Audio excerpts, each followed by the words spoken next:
Hello বন্ধুরা, আমাদের কিন্তু এখনও জামাই ষষ্ঠী কাটেনি। হ্যাঁ, আমি এখন আমার বাপের বাড়িতেই আছি। আর কালকে তো অনেক কিছু খাওয়া দাওয়া হয়েছে। আর আজকের খাওয়া দাওয়াটা এই যে ইলিশ মাছ। আজকে ইলিশ মাছ করে দেখাবো তোমাদের সবাইকে। এই যে সর্ষে নিয়ে নিয়েছি আর লঙ্কা নিয়ে নিয়েছি, এটাকে পেস্ট করব। ঠিক আছে, পরের জন্য অপেক্ষা করো।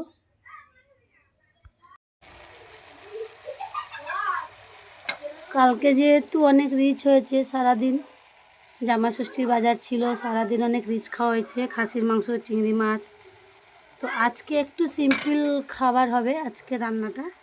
যে বাঁধাকপি করছি, আজকে বাঁধাকপি হবে। আর বাদবাকি মেনুগুলো আমি তোমাদের দেখাবো এক্ষুনি। বাঁধাকপিটা বসিয়েছি, দেখো টমেটো দিয়ে ডাল হয়েছে, আর এদিকে পটল ভাজা হয়েছে। আর বাদবাকি মেনুটা আমি একটু পরে দেখাবো ইলিশ মাছটা করে। মাছগুলোকে আমি নিয়ে নিলাম। এবার এটা মশলা দিয়ে মেখে নেব।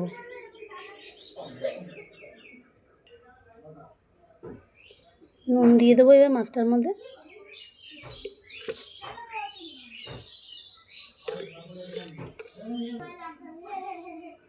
এবার হলুদটা দিয়ে দেবো। যে কাঁচা লঙ্কা সর্ষে পেস্ট করে রেখেছি, এবার এটা দিয়ে দেবো।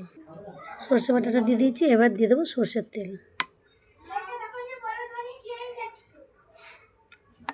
বেশ কিছুটা সর্ষের তেল দিয়ে দিলাম।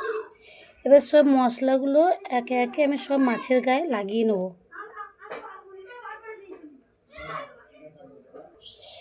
দেখো মশলাগুলো খুব সুন্দর করে আমি মাখিয়ে নিয়েছি মাছগুলোর সঙ্গে। এবার আমি এটা ঢাকনাটা আটকে একটু জল দিয়ে দেবো। জল দিয়ে ঢাকনাটা আটকে ভাপাতে দেবো। মাছটার মধ্যে আমি জল দিয়ে দিয়েছি। এবার এটাকে ঢেকে আমি জলের মধ্যে বসিয়ে দেবো, কড়াইয়ের জলের মধ্যে আমি ভাপাতে বসিয়ে দিয়েছি। এবার এটা হতে থাকবে।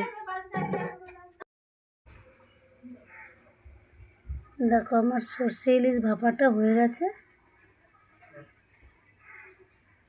তো সবাই কমেন্টে জানাবে কেমন হয়েছে আজকে রেসিপিটা।